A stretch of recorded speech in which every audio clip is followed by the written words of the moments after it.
वो एक ऐसा दौर था जब भारत पाकिस्तान का मुकाबला सिर्फ एक क्रिकेट मैच नहीं बल्कि दो मुल्कों के बीच जुनून, इज्जत और इतिहास का टकराव होता था।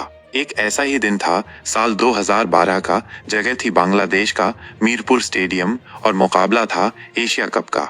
इस मैच के लिए माहौल कुछ ऐसा बन गया था जैसे जंग का ऐलान हो चुका हो। पाकिस्तानी फैंस को लग रहा था कि अब जब सचिन तेंदुलकर का करियर ढलान पर है तब भारत को हराना आसान होगा। मगर उन्हें क्या पता था कि अब मैदान पर उतरने वाला है भारत का भविष्य और पाकिस्तान को एक नया अब्बू जान मिलने वाले थे जो पाकिस्तानियों को सोते जागते सपनों में भी नजर आने वाला था।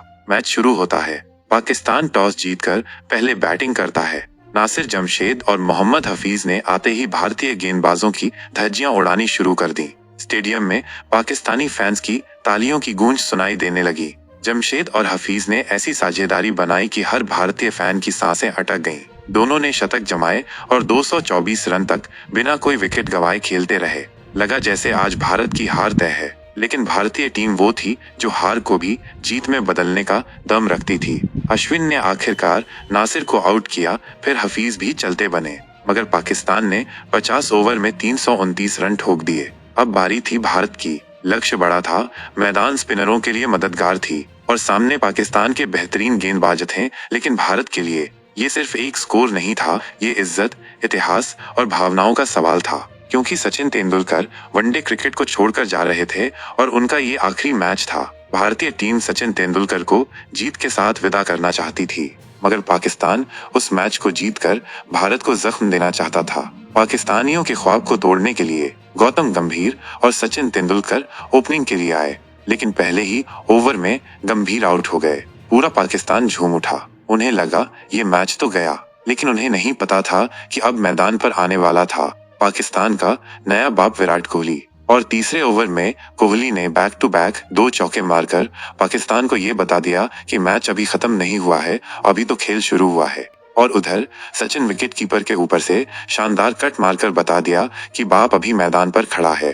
अब भारत की पिच पर 2 सूरज चमकने लगे। एक सचिन तेंदुलकर जो भारतीय क्रिकेट का अतीत थे और दूसरा विराट कोहली जो भारत का सुनहरा भविष्य बनने वाला था। कोहली ने तेजी से अपनी हाफ सेंचुरी पूरी की, फिर सचिन ने भी अपना अर्धशतक जड़ा। गुरु और चेले की जोड़ी ने पाकिस्तान के गेंदबाजों की लुटिया डुबो दी, मगर 20वें ओवर में सैयद अजमल की एक तेज गेंद ने सचिन को चलता किया। स्टेडियम में सन्नाटा छा गया, लेकिन मैदान पर कोहली अब अकेले नहीं थे। उनका साथ देने आए रोहित शर्मा। अब मैदान पर जय और वीरू की जोड़ी तैयार थी। दोनों ने पाकिस्तान की गेंदबाजी को धूल चटानी शुरू की। कोहली के शॉट्स ऐसे लग रहे थे जैसे तलवार चल रही हो, कहीं कवर ड्राइव, कहीं पुल शॉट, कहीं स्ट्रेट ड्राइव। पाकिस्तान के गेंदबाजों की हालत उस शेर जैसी हो गई थी जिसे शिकार से ज्यादा डर सता रहा हो। कोहली ने शतक पूरा किया, स्टेडियम तालियों से गूंज उठा। उसके बाद एक के बाद एक कोहली सभी पाकिस्तानियों पर बरसते रहे। फिर क्या अजमल, क्या शाहिद अफरीदी, एक के बाद एक सभी को अपने रडार पर लेते रहे। और फिर वो पल आया जब विराट कोहली ने एक खूबसूरत कवर ड्राइव खेलकर 150 रन पूरे किए। पूरा स्टेडियम खड़ा हो गया। पाकिस्तान के दर्शक चुप थे, मगर भारतीय फैंस झूम उठे। कोहली का बल्ला नहीं, कोई बिजली गिर रही थी पाकिस्तानी बॉलर्स पर। जब विराट 183 रनों पर पहुंचे तो लग रहा था कि आज शायद वो पहला दोहरा शतक ठोक देंगे पाकिस्तान के खिलाफ। लेकिन टीम को जीत के लिए अब सिर्फ 12 रन चाहिए थे और कोहली ने तेज खेलने की कोशिश में अपना विकेट गंवा दिया। कोहली को आउट करने के बाद भी पाकिस्तानी खिलाड़ियों के चेहरों पर राहत नहीं, खौफ दिख रहा था, क्योंकि वो समझ चुके थे कि अब सचिन के बाद कोई और आ गया है जिसे हराना नामुमकिन होगा। आखिर में रैना और धोनी ने मैच को खत्म किया और भारत ने पाकिस्तान को उसी के घमंड में डुबोकर जीत हासिल की।